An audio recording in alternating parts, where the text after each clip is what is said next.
മുഹറമിനെ കുറിച്ച് കേൾക്കുമ്പോൾ നമ്മുടെ മനസ്സിൽ വരേണ്ടത് 3 കാര്യങ്ങളാണ്. പെട്ടെന്ന് കടന്നു പോകുന്ന ഈ കാലത്ത് ഒന്ന് അത്തൗബത്തു സാദിഖ, സത്യസന്ധമായ പശ്ചാത്താപം. അള്ളാഹുവിലേക്ക് ആത്മാർത്ഥമായി നാം ചെയ്യുന്ന തെറ്റുകളെ എത്രയും പെട്ടെന്ന് അവസാനിപ്പിച്ച് തിരിച്ചു വരുവാനുള്ള ഒരു ദൃഢമായ തീരുമാനം. പലപ്പോഴും എടുത്തിട്ട് മാറിപ്പോയ നമുക്ക് നിലനിർത്താൻ കഴിയാത്ത ആ തീരുമാനത്തെ നമ്മൾ ഇനി ഉറപ്പിച്ചെടുക്കേണ്ട ഒരു സമയമാണ് ഈ സന്ദർഭം. അതാണ് ഒന്നാമത്തെ കാര്യം. എല്ലാ ദിവസങ്ങളും നമ്മൾ അള്ളാഹുവിലേക്ക് ഖേദിച്ച് മടങ്ങിക്കൊണ്ടിരിക്കുന്നുണ്ട്. സത്യവിശ്വാസികൾ അങ്ങനെയാണ്. സ്വർഗത്തിൽ പ്രവേശിക്കുവാൻ യോഗ്യരായിട്ടുള്ള സത്യവിശ്വാസികൾ ആ അത്താഴ സമയങ്ങളിൽ അവർ അള്ളാഹുവോട് കാവലിനെ, പാപമോചനത്തെ തേടിക്കൊണ്ടിരിക്കും എന്ന് പറയുന്നത് അതുകൊണ്ടാണ്. സുഹൃത്തുക്കളെ, അപ്പൊ ഒന്ന് ആ തൗബത്തു സാദിഖ, ഏറ്റവും സത്യസന്ധമായ തൗബ, അത് ഏറ്റവും പ്രധാനപ്പെട്ട ഒരു കാര്യമാണ്. മറ്റൊരു കാര്യം, ഒരു ആത്മപരിശോധന. ഫറളായി നിർബന്ധമായി ചെയ്യേണ്ട കാര്യങ്ങളിൽ തന്നെ വീഴ്ച വരുന്നുണ്ടോ എന്ന ഒരു ചിന്ത നമ്മുടെ മനസ്സിൽ വേണം, നിർബന്ധമായി. അപ്പൊ കുറെ ഹാജിമാരെ ഹജ്ജ് കഴിഞ്ഞ് മടങ്ങി. നമ്മൾ ഹജ്ജിന് പോകേണ്ടവരായിരുന്നു സുഹൃത്തുക്കളെ. നമ്മുടെ മരണം എപ്പോഴും നമുക്കറിയാം. ഹജ്ജിന് പോകേണ്ടവരായിരുന്നു. അതിലെ സൗകര്യങ്ങളും സന്ദർഭങ്ങളും സാഹചര്യങ്ങളും പണമൊക്കെ ഉണ്ടായിട്ടും പോകാതിരുന്നോ എന്ന് നമ്മളോട് ചോദിക്കണ്ടേ? മരിക്കും മുമ്പ് ചില കടമകൾ നമ്മൾ നിറവേറ്റേണ്ടതില്ലേ? നമ്മുടെ സക്കാത്ത് കൃത്യതയോടെ നമ്മൾ നൽകുന്നുണ്ടോ? നമ്മുടെ നോമ്പുകൾ അതിന്റെ ശരിയായ രൂപത്തിൽ നഷ്ടപ്പെട്ടു പോയതും വീട്ടിൽ നമ്മുടെ കാര്യങ്ങൾ ഉറപ്പ് വരുത്തിയിട്ടുണ്ടോ? നമ്മൾ ആത്മാർത്ഥമായി ചോദിക്കേണ്ട ഒരു കാര്യം. ചിലപ്പോൾ നമ്മുടെ മക്കൾ മരിച്ചു പോയിട്ടുണ്ടായിരിക്കാം, നമുക്ക് പേരക്കുട്ടികൾ ഉണ്ടാകാം, അവർക്ക് വല്ല വസീയത്തുകൾ നമ്മൾ നിർവഹിക്കാനുണ്ടോ? നമ്മൾ മരിക്കുകയില്ലെന്ന് വിചാരിച്ച് കാത്തിരിക്കുമ്പോ ചിലപ്പോ മകൻ മരിച്ചാലും നമ്മൾ ഓർത്തു നിൽക്കും, ഒരു വസീയത്ത് പറയാൻ വിട്ടുപോയിട്ടുണ്ടോ? നമ്മൾ ആലോചിക്കണം. ചില കടമകളും ഫർളുകളും ഇന്നു രാത്രി കണ്ണടച്ചാലും ഞാൻ എന്റെ കടമകൾ നിർവഹിച്ചാണ് റബ്ബേ നിന്നിലേക്ക് വരുന്നതെന്ന് പറയാൻ നമുക്ക് പറ്റുന്ന ഒരു സാഹചര്യമുണ്ടോ എന്ന് കലണ്ടറുകൾ മാറുമ്പോൾ നാം യഥാർത്ഥത്തിൽ നമ്മളോട് ചോദിക്കേണ്ടതുണ്ട്. മറ്റൊരു കാര്യം, അൽ വസ്നു യൗമഇദിനിൽ ഹഖ് ഫമൻ സഖുലത് മവാസീനു ഫഉലൈക ഹുമുൽ മുഫ്ലിഹൂൻ. അൽ വസ്നു യൗമഇദിനിൽ ഹഖ്, തൂക്കി നോക്കുക എന്നൊരു പരിപാടി നാളെ പരലോകത്തുണ്ട് സുഹൃത്തുക്കൾ. അതെന്താ തൂക്കി നോക്കുന്നത്? ഓരോ ദിവസം പിന്നിടുമ്പോഴും ആ ദിവസങ്ങൾ എനിക്ക് കനം തൂങ്ങുന്ന കർമ്മങ്ങൾ ഉണ്ടാകണമെന്ന് ആത്മാർത്ഥമായി ആഗ്രഹിച്ച് ഇഖ്ലാസോടെ പ്രവർത്തിക്കുന്നവരുണ്ട് നമ്മുടെ കൂട്ടത്തിൽ. അവരോടൊപ്പം ജീവിക്കുമ്പോൾ നമസ്കാരം കഴിഞ്ഞൊരു ദിക്ർ പോലും ചെല്ലാതെ എഴുന്നേറ്റോടുന്നവരാണ് നമ്മളെങ്കിൽ നമ്മുടെ കർമ്മം കനം തൂങ്ങാൻ തുലാസിൽ എന്തുണ്ടാകും? ഓരോ ദിവസങ്ങളിലും ദിക്റുകളും ദുആകളും കർമ്മങ്ങളും ഇബാദത്തുകളും കൊണ്ട് നമ്മുടെ തുലാസ് കനം തൂങ്ങേണ്ടതുണ്ട്. അൽ വസ്നു യൗമഇദിനിൽ ഹഖ് ഫമൻ തഖുലത് മവാസീനു ഫഉലൈക ഹുമുൽ മുഫ്ലിഹൂൻ. ആരുടെ തുലാസാണോ കനം തൂങ്ങിയത് അവരാ വിജയിക്കുക. അതുകൊണ്ട് പരീക്ഷ എഴുതുമ്പോൾ അവസാനം 5 മിനിറ്റ് ആകുമ്പോൾ പരീക്ഷയ്ക്ക് കാവൽ നിൽക്കുന്ന ഇൻവിജിലേറ്റർ പറയും, കുട്ടികളെ സമയം തീർന്നു, നിങ്ങൾ ആ രജിസ്റ്റർ നമ്പർ ശരിക്കും എഴുതിയോ എന്നൊക്കെ ഒന്ന് പരിശോധിക്കൂ എന്ന് പറയുമ്പോഴാണ് പലരും എഴുത്തിന്റെ തീവ്രത, പേപ്പർ വാങ്ങലൊക്കെ 5 മിനിറ്റ്, അവസാനത്തെ 5 മിനിറ്റ്. അതെന്തേ 3 മണിക്കൂറും 2.5 മണിക്കൂറും ഉണ്ടായിട്ട് എന്തേ അവസാനത്തെ 5 മിനിറ്റ്? അവസാനത്തെ 5 മിനിറ്റിന് കാത്തു നിൽക്കുകയാണോ? നമ്മുടെ തുലാസം ഒന്ന് കനപ്പെടുത്താൻ സുഹൃത്തുക്കളെ എന്തൊക്കെ ചെയ്യാൻ പറ്റും? സമ്പത്ത് എത്രയുണ്ട് കയ്യിൽ? ആരോഗ്യമില്ലേ? സൗകര്യമില്ലേ? തൊട്ടടുത്ത് പള്ളിയില്ലേ? പ്രവർത്തിക്കാൻ വേദികളില്ലേ? ആളുകളിലേക്ക് ദീനെത്തിക്കുവാൻ മാർഗങ്ങളില്ലേ? പക്ഷേ നമ്മുടെ തുലാസ് മറ്റൊരാൾക്ക് ഒരു ഹിദായത്ത് നമ്മളെ കൊണ്ട് കിട്ടി ഒന്ന് കനപ്പെടട്ടെ എന്ന് വിചാരിക്കാൻ നമ്മൾ യഥാർത്ഥത്തിൽ തീരുമാനിക്കണം. എപ്പോ കലണ്ടറുകൾ മാറി വരുമ്പോ നമുക്ക് ചെറിയൊരു ബേജാറ് വേണം. രണ്ടാമത്തെ ചിന്ത എന്താണ് സുഹൃത്തുക്കളെ? ഹിജ്റ വർഷമാണ് ആരംഭിക്കുന്നത്. ഹിജ്റ എന്ന മഹത്തായ ഒരു സന്ദേശം യഥാർത്ഥത്തിൽ ഉണ്ട്. നമ്മളൊക്കെ കേട്ട കാര്യങ്ങളാണ്, പലപ്പോഴും ആവർത്തിക്കപ്പെട്ട കാര്യങ്ങൾ. എങ്കിലും സുഹൃത്തുക്കളെ, ആ ഹിജ്റ വലിയൊരു പാഠമല്ല. വറഖത്ത് ബിൻ നൗഫൽ എന്ന ആളുടെ അടുക്കൽ വഹീ കിട്ടി. അതിനെക്കുറിച്ചൊന്ന് വിശദമായി അറിയാൻ വേണ്ടി ചെന്ന സന്ദർഭത്തിൽ അദ്ദേഹം പറയുന്നുണ്ട്, നിന്റെ ജനത പുറത്താക്കും, നീ ദഅവത്തുമായി ഇറങ്ങിയാൽ നിന്റെ ജനത നിന്നെ പുറത്താക്കും. ആ പുറത്താക്കുന്ന സമയത്ത് ഞാൻ ഉണ്ടെങ്കിൽ ഞാൻ എന്നെ സഹായിക്കുന്നതാണ്. ആ സമയത്ത് റസൂലുള്ളാഹി സ്വല്ലല്ലാഹു അലൈഹി വസല്ലം ചോദിക്കുന്നുണ്ട്, ഒരിക്കലും പ്രതീക്ഷിക്കാത്തതാണ് അത്തരം ഒരു മറുപടി. എന്താണ് ചോദിക്കുന്നത്? അമുഖ്രിജിയഹും, എന്റെ നാട്ടുകാർ, എന്റെ സ്വന്തക്കാർ, എന്റെ കുടുംബക്കാർ ഓരെന്നെ പുറത്താക്കുമെന്നാണോ പറയുന്നത് എന്നാ ചോദിക്കുന്നത്. സുഹൃത്തുക്കൾ, അതാണ് സംഭവിച്ചത്. എന്തായിരുന്നു ആ യാത്ര? ആലോചിച്ച് നോക്കൂ നിങ്ങൾ. പ്രവാചകൻ സ്വല്ലല്ലാഹു അലൈഹി വസല്ലമയെ കൊല്ലാൻ ആ നാട്ടിലെ ഏറ്റവും വൃത്തികെട്ട ആളുകൾ യാത്രയുടെ ഓരോ സ്റ്റെപ്പിലും കൂടെ വന്ന് ആ സൗർ ഗുഹയിൽ നിൽക്കുന്ന രംഗം, മരണം മുന്നിൽ കാണുന്ന രംഗം ആലോചിച്ച് നോക്കൂ നിങ്ങൾ. എന്നാൽ അള്ളാഹുവിന് വേണ്ടി എല്ലാം ഉപേക്ഷിച്ച് തന്റെ വീടോ നാടോ ഒന്നും പരിഗണിക്കാതെ അള്ളാഹുവിനെ മാത്രം മുൻനിർത്തി സ്വന്തം വീട്ടിൽ നിന്നും നാട്ടിൽ നിന്ന് ഇറങ്ങിയപ്പോ അള്ളാഹ് കൂടെ ഉണ്ടായില്ലേ സുഹൃത്തുക്കളെ? അള്ളാഹ് കൂടെ പോയി, ഓരോ രംഗത്തിലും കൂടെ ഉണ്ടായിരുന്നു എന്നാണ്. ഉമ്മു മഅബദിന്റെ വീട്ടിൽ കറവ് പറ്റിയ ആടിന്റെ അകിട്ടിൽ പാല് വന്നു. അങ്ങനെയാണ് അള്ളാഹ്ക്ക് വേണ്ടി ഇറങ്ങി തിരിച്ചവർക്ക് അള്ളാഹു നൽകുന്ന സഹായം. സുറാഖയെ പലരും വഴിതിരിച്ചു വിട്ടിട്ടും കൂടെ എത്തി. പക്ഷേ സുഹൃത്തുക്കളെ, പ്രവാചകരെ ഒന്നും ചെയ്യാൻ പറ്റിയില്ല, സൗകര്യപ്പെട്ട് കിട്ടിയിട്ടു. വളരെയധികം സഹായങ്ങളോടുകൂടെ പ്രവാചകൻ അവിടെ എത്തി. ആദ്യം ഒരു പള്ളി നിർമ്മിച്ചു. പിന്നെയുള്ള മദീനയുടെ ചരിത്രം നമുക്ക് എല്ലാവർക്കും അറിയാൻ പറ്റും. എന്തായിരുന്നു ആ കാത്തിരിപ്പ്? ആൾക്കാർ മദീനത്തേക്ക് ചെല്ലുമ്പോൾ അള്ളാഹുവിന്റെ റസൂലിനെ സല്ലല്ലാഹു അലൈഹി വസല്ലം എത്ര മഹബത്തോടുകൂടെ ആയിരുന്നു സുഹൃത്തുക്കളെ ആ കാത്തിരിപ്പ്. ജീവിതത്തിൽ ഒരാളെയും അവരങ്ങനെ കാത്തിരുന്നിട്ടുണ്ടാവില്ല. അത്ര സന്തോഷത്തോടെ ആഹ്ലാദത്തോടെ അവരെന്താണ് പ്രവാചകൻ സല്ലല്ലാഹു അലൈഹി വസല്ലം സ്വീകരിക്കുകയും കാത്തിരിക്കുകയും ചെയ്തു. അവിടെ ഒരു വാക്ക് നമുക്കുമുണ്ട് പാഠം. വീട് വിട്ടു പോണ്ട സുഹൃത്തുക്കളെ, മക്കളെയും കുട്ടികളെയൊക്കെ ഉപേക്ഷിച്ച് വീട് വിട്ടു പോണ്ട. പിന്നെ ഇന്നൽ മുഹാജിറ മൻ ഹജറ മാ നഹല്ലാഹു അൻഹു, അല്ലാഹ് വേണ്ടാന്ന് പറഞ്ഞത് കുറച്ച് സന്തോഷവും ഇക്കിളികളും സുഖവും വേണ്ടാന്ന് വെക്കാനുള്ള ഒരു മനസ്സ്, അതെങ്കിലും ഹിജറ നമുക്ക് നൽകണ്ടേ? അള്ളാഹുവിന് ഇഷ്ടമില്ലാത്ത കാര്യം ഉപേക്ഷിക്കുക. ഹജറ എന്ന് പറഞ്ഞാൽ വെടിഞ്ഞു എന്നാ വാക്കിന്റെ അർത്ഥം. ഉപേക്ഷിക്കുക, ഇഷ്ടപ്പെട്ടതിനെ ഉപേക്ഷിക്കുക. നമ്മുടെ മക്കളെയും കുട്ടികളെയും കുടുംബത്തെ ഒന്നും ഉപേക്ഷിക്കേണ്ട. മറിച്ച് എന്താണ്, നമ്മുടെ ദേഹേച്ഛകളെ, നമ്മൾ എത്രയോ വർഷങ്ങളായി കൊണ്ടു നടക്കുന്ന നമ്മുടെ ദേഹേച്ഛകളെ, തിന്മകളെ, അതില്ലെന്നൊരു അസ്മ, ഒരു തീരുമാനമെടുക്കാൻ നമുക്ക് പറ്റണം. അത് ഹിജ്റ നൽകുന്ന സന്ദേശങ്ങളിൽ പ്രധാനം. ഇനി നീട്ടിക്കൊണ്ടുപോകാൻ പറ്റൂല, ഇനി മുന്നോട്ട് പോകാൻ പറ്റൂല എന്നൊരു തീരുമാനം യഥാർത്ഥത്തിൽ വേണ്ടേ സുഹൃത്തുക്കളെ? രണ്ട് കാര്യം. ഒന്ന്, പെട്ടെന്ന് കലണ്ടറുകൾ മറിയുമ്പോൾ ഞാനും ഈ മറിച്ചിലിൽ ജീവൻ അവസാനിച്ചു പോകേണ്ടവനാണല്ലോ എന്ന മരണചിന്ത ജീവിതത്തിൽ നന്മകൾ നിറക്കുവാനുള്ള ഒരു പാഠം അത് നൽകുന്നുണ്ട്.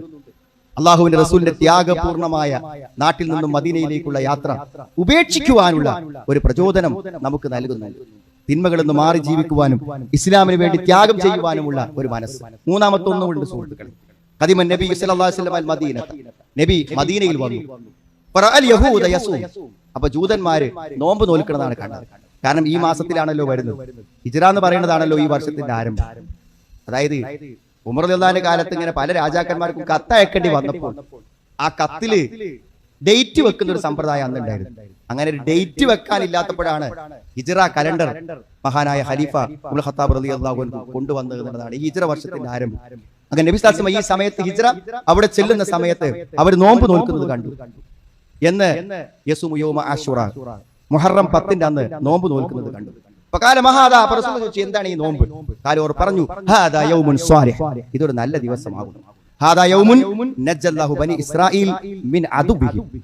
അതായത് കടൽ കടന്ന് ഫിറൗനെയും കൂട്ടുകാരെയൊക്കെ മുക്കിക്കൊന്നിട്ട് കടൽ കടന്ന് ബനൂ ഇസ്രായേൽ രക്ഷപ്പെട്ട ആ ദിവസമാകുന്നു. അന്ന് മൂസാ നബി അലൈഹി സ്വലാം നോമ്പ് നോറ്റിട്ടുണ്ട് എന്നാണ്. അപ്പൊ നബി പറഞ്ഞു, അന അഹഖു ബി മൂസ മിൻകും, നിങ്ങളെക്കാളും മൂസയോട് കടപ്പെട്ടവൻ ഞാനാണ്, അതുകൊണ്ട് ഞാൻ നോമ്പ് നോൽക്കും. നബി സാമഹു, നബി നോമ്പ് നോൽക്കുകയും മറ്റൊരു നോമ്പ് നോൽക്കാൻ കൽപ്പിക്കുകയും ചെയ്തു എന്നാണ്. സുഹൃത്തുക്കളെ, വിശുദ്ധ ഖുർആൻ ആവർത്തിച്ചു പറയുന്ന എത്രയോ സ്ഥലങ്ങളിൽ ആവർത്തിച്ചു പറഞ്ഞിട്ടുള്ളതാണ് മൂസാ നബി അലൈഹി സ്വലാമിന്റെ ചരിത്രം. യഥാർത്ഥത്തിൽ വിശുദ്ധ ഖുർആൻ പഠിക്കുന്നവരെ സംബന്ധിച്ചിടത്തോളം അതൊരു വലിയ പ്രചോദനവും അതേപോലെ തന്നെ മനസ്സമാധാനവും നൽകുന്ന ഒന്നാണ്. സൂറത്തു നാസിആത്തിലെ ചെറിയ സൂറത്തുകളിൽ വന്നൊരു ഭാഗമാണല്ലോ ഖുതുബിന്റെ തുടക്കത്തിൽ ഓതിയത്. നബിയോട് അല്ലാഹു ചോദിക്കണം, ഹൽ അതാക ഹദീസു മൂസ, മൂസയുടെ വർത്തമാനം നിനക്ക് വന്നു കിട്ടി. എത്ര കുറഞ്ഞ വചനങ്ങളിൽ ആ സമ്പൂർണമായ ആ ചരിത്രത്തെ മുഴുവനായിട്ട് അനാവരണം ചെയ്യുന്നുണ്ട് ഈ വചനങ്ങൾ. ആ പരിശുദ്ധ താഴ്വരയിൽ വെച്ച് അല്ലാഹു മൂസാ നബി അലൈഹി സ്വലാമിനോട് സംസാരിച്ച സന്ദർഭങ്ങൾ ഓർമ്മപ്പെടുന്നു. ആ യാത്ര, തന്റെ കുടുംബവുമൊത്തുള്ള യാത്രക്കിടയിൽ വെളിച്ചം തേടി എത്തുമ്പോൾ ആ പരിശുദ്ധമായ താഴ്വരയിലെത്തി. അവിടെ നിന്ന് അള്ളാഹു നേരിട്ട് അള്ളാഹു മൂസ തക്ലീമ, അള്ളാഹു നേരിട്ട് മൂസാ നബി അലൈഹി സ്വലാമിനോട് സംസാരിക്കുന്ന സന്ദർഭം ഖുർആൻ നമ്മൾ വായിച്ചിട്ടുണ്ട്. ഇദ്ഹബ് ഇലാ ഫിർഔന ഇന്നഹു തഗ, ഒരു നിയോഗമാണ് സുഹൃത്തുക്കളെ. ഫിർഔന്റെ അടുക്കലേക്ക് നിയോഗിച്ച് പറഞ്ഞേക്കണം. ആരാണ് ഫിർഔൻ എന്ന് മൂസാ നബി അലൈഹി സ്വലാമിന് നന്നായി അറിയാം. അവിടെ നിന്ന് വന്നതാണ്, ആ കൊട്ടാരത്തിൽ താമസിച്ചതാണ്. അവന്റെ അധികാരത്തെക്കുറിച്ചും അക്രമത്തെക്കുറിച്ചും അനീതിയെക്കുറിച്ചും എല്ലാം അറിയാം. അവന്റെ വിശ്വാസത്തെ ചോദ്യം ചെയ്യുവാനുള്ള ഒരു പ്രബോധന ദൗത്യം. പ്രബോധകന്മാർക്കൊക്കെ പേടിയാണ്. ഇന്നത്തെ കാലത്ത് എല്ലാവർക്കും ഭയമാണ്. ഞാൻ എന്തെങ്കിലും ഒന്ന് പറഞ്ഞാൽ, ഒരു ഹദീസിന്റെ അർത്ഥം പറഞ്ഞാൽ, ആയത്തിന്റെ അർത്ഥം പറഞ്ഞാൽ എന്ത് സംഭവിക്കുന്നു? ഒന്നും സംഭവിക്കില്ല സുഹൃത്തുക്കളെ. ശ്രദ്ധയോടെയും സൂക്ഷ്മതയോടുകൂടെയും ശരിയായി പറയേണ്ടത് പറഞ്ഞാൽ ഒന്നും സംഭവിക്കില്ല. അത് നമ്മുടെ മക്കളോട് പറയാൻ, നമ്മുടെ കുടുംബത്തോട് പറയാൻ, സുഹൃത്തുക്കളോട് പറയാൻ നമുക്ക് ധൈര്യം വേണം. മൂസാ നബി അലൈഹി സ്വലാമിന് ഫറോവയോട് പറയാൻ ധൈര്യമുണ്ടെങ്കിൽ സുഹൃത്തുക്കളെ, ആ ധൈര്യം ആരോടും ദീന് പറയാൻ ഉണ്ടാവേണ്ട ഒരു ധൈര്യമാകുന്നു. ഇന്നഹു തഗ, അവൻ അതിക്രമം കാണിച്ചിരിക്കുന്നു, അതിര് വിട്ടിരിക്കുന്നു എന്നാണ്. ഫഖുൽ ഹല്ലക ഇലാ അൻ തസക്ക. നോക്കൂ നിങ്ങൾ, ആ പ്രബോധനത്തിന്റെ ഒരു ശൈലി. നിനക്കൊരു സംസ്കരണം ഉണ്ടാകുന്നതിലേക്ക് ഞാൻ നിനക്ക് വഴി കാണിച്ചു തരട്ടെയോ? ഒരു ചോദ്യമാണ്. നല്ല കുറച്ച് കാര്യം നിനക്ക് ഞാൻ പറഞ്ഞു തരട്ടെയോ എന്നാണ്. നിന്റെ റബ്ബിലേക്ക് ഞാൻ നിനക്ക് വഴി കാണിക്കട്ടെ. അങ്ങനെ പറഞ്ഞു കൊടുത്താലേ എത്ര മാറൂല നമ്മൾ വിചാരിക്കുന്ന ആളുടെയും മനസ്സിൽ ഒരു പക്ഷേ പടച്ചോനെ പേടിയുണ്ടെങ്കിൽ സുഹൃത്തുക്കൾ അവന്റെ മനസ്സിൽ മാറ്റങ്ങൾ ഉണ്ടാവും. നമ്മൾ ആരെയും തള്ളിക്കളയാൻ പറ്റില്ല, ഒരാളെയും തള്ളിക്കളയാൻ പറ്റില്ല. അവനൊന്നും ഇനി നന്നാവില്ലെന്ന് പറഞ്ഞ് നമ്മൾ ഒഴിവാക്കിയവരെ കുറിച്ച് ആലോചിക്കുക, എല്ലാവരിലും മാറ്റം ഉണ്ടാകും. ഒരു 8, 10, 20 കൊല്ലക്കായി ഞാൻ അവളെ നേരാക്കാൻ നടക്കണം, ഇനി അവള് നേരാവൂല എന്ന് പലപ്പോഴും ഭാര്യമാരെ കുറിച്ച് പറയും, മാതാപിതാക്കളെ കുറിച്ച് പറയും. അങ്ങനെ കൈയൊഴിയാനായിട്ടില്ല സുഹൃത്തുക്കൾ. പറഞ്ഞു നോക്കുക, ഒരു പക്ഷേ അവനിലും മാറ്റമുണ്ടാകുമെന്നാണ് പറഞ്ഞത്. മാത്രമല്ല ആ ഫിർഔനിന്റെ ക്രൂരകൃത്യങ്ങളെ ഓർമ്മപ്പെടുത്തുന്നതാണ് ഫഅറാഹുൽ കുബ്ര. ഏറ്റവും വലിയ ദൃഷ്ടാന്തം കാണിച്ചു കൊടുത്തു. ഒരു മരത്തിന്റെ വടിയാണ്, പക്ഷെ നിലത്ത് വീണാൽ അത് സർപ്പമാണ്, എടുത്താലോ അതാ പഴയ വടിയായി. മാത്രമല്ല കയ്യിൽ ഏറ്റവും തിളങ്ങുന്ന ഒരു പ്രകാശം.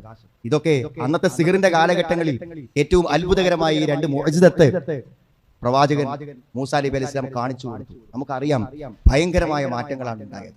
സുഹൃത്തുക്കളെ, ഈ സംഭവം അനാവരണം ചെയ്തുകൊണ്ട് നമുക്ക് പറഞ്ഞു തരുന്ന ചില സന്ദേശങ്ങളുണ്ട് പണ്ഡിതന്മാർ. അതായത് വിശ്വാസി ഒരു കാലത്തും ദുർബലനാവുക. അവന്റെ എതിരാളികളും പ്രതികൂലതകളും എത്ര ശക്തമായാലും അവൻ പിടിച്ചു നിന്നിരിക്കുന്ന. അപ്പൊ നമുക്ക് അപ്പുറത്ത് എന്തെങ്കിലുമൊക്കെ ഇങ്ങനെ രൂപപ്പെട്ടു വരുമ്പോഴേക്കും നമ്മുടെ മനസ്സുകൾ ആകുലപ്പെടാൻ പറ്റില്ല. പിന്നെ ശത്രുവിന്റെ കുതന്ത്രങ്ങൾ എത്ര ശക്തമായാലും വിശ്വാസിക്ക് പുറത്ത് കടക്കാൻ ഒരു മാർഗം ഉണ്ടായി കൊടുക്കാൻ അള്ളാഹ്ക്ക് പറ്റും. ആ പ്രതീക്ഷ നമ്മൾ കൈവിടരുത്. ശത്രുവിന്റെ ആസൂത്രണങ്ങളും കുതന്ത്രങ്ങളും കാണുമ്പോൾ ഇങ്ങനെയൊക്കെയാണെങ്കിൽ എന്താ ചെയ്യുക? എങ്ങനെയൊക്കെയാണെങ്കിലും അള്ളാഹുവിന് അതിൽ നിന്ന് പുറത്തു കടക്കാനുള്ള ഒരു വഴി നമുക്ക് കാണിച്ചു തരാൻ സാധിക്കും എന്ന കാര്യത്തിൽ യാതൊരു സംശയമല്ല. പിന്നെ ദുർബലരായ ആളുകൾ ആരാണ് സുഹൃത്തുക്കളെ? അവരോടൊപ്പം നിൽക്കണം എന്നാണ്.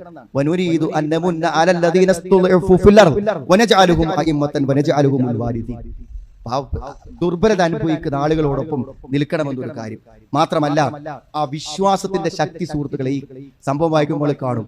ഈ അമാനുഷിക ദൃഷ്ടാന്തങ്ങൾ കണ്ട് അത് ബോധ്യപ്പെടുന്ന സന്ദർഭത്തിൽ സത്യത്തിൽ മൂസാ നബി അലൈഹിസ്സലാമിനെ തോൽപ്പിക്കാൻ വേണ്ടി കല്ലുകളും കയറുകളും നിലത്തിട്ട് അഭ്യാസം കാണിച്ച മേജിക്കാരുണ്ടല്ലോ, അവർ ആ മണ്ണിൽ സുജൂദ് ചെയ്യുന്നതാണ് കാണുന്നത്. ആ മാറ്റത്തിന് ആലോചിച്ചോക്ക് നിങ്ങൾ. ഒരു അമാനുഷികതയെ വെല്ലുവിളിക്കാൻ വേണ്ടി വന്ന ആളുകൾ ആ അമാനുഷികമായ സത്യത്തെ സ്വീകരിച്ച് വിശ്വാസികളാകുന്ന വാക്ക്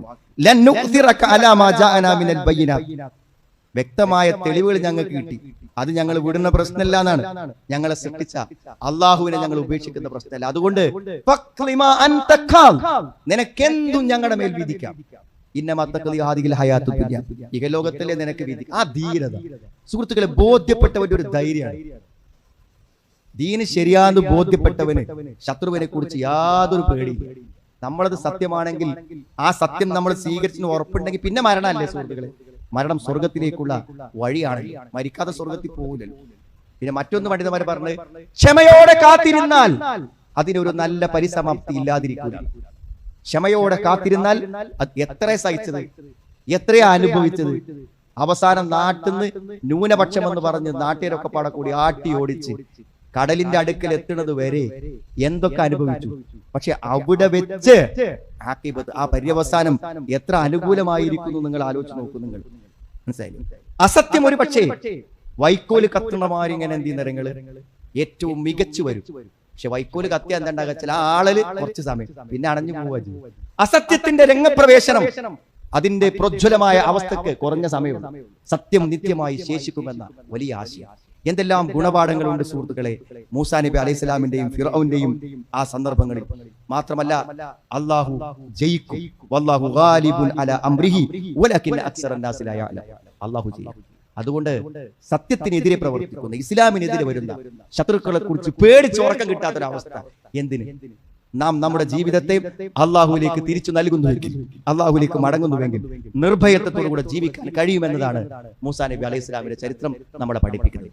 അള്ളാഹു രക്ഷപ്പെടുത്തി കൊടുത്തപ്പെട്ട ആ ദിനത്തിൽ അള്ളാഹുവിന്റെ മഹത്തായ സഹായങ്ങളെ കുറിച്ചും സത്യത്തിന് ആളുകൾക്ക് അള്ളാഹു കൊടുക്കുന്ന പിൻബലത്തെ കുറിച്ചും ഓർമ്മപ്പെടുത്തുമ്പോൾ നമുക്ക് മനസ്സമാധാനം നൽകുന്നതാണ് മുഹറത്തിലെ ഈ സന്ദേശം. അള്ളാഹുവിന്റെ ദീൻ ശരിയായി ഉൾക്കൊണ്ട് അവനെ സൂക്ഷിച്ച് ജീവിക്കുന്നവരിൽ അള്ളാഹു നമ്മെ എല്ലാവരെയും ഉൾപ്പെടുത്തുമാണ്.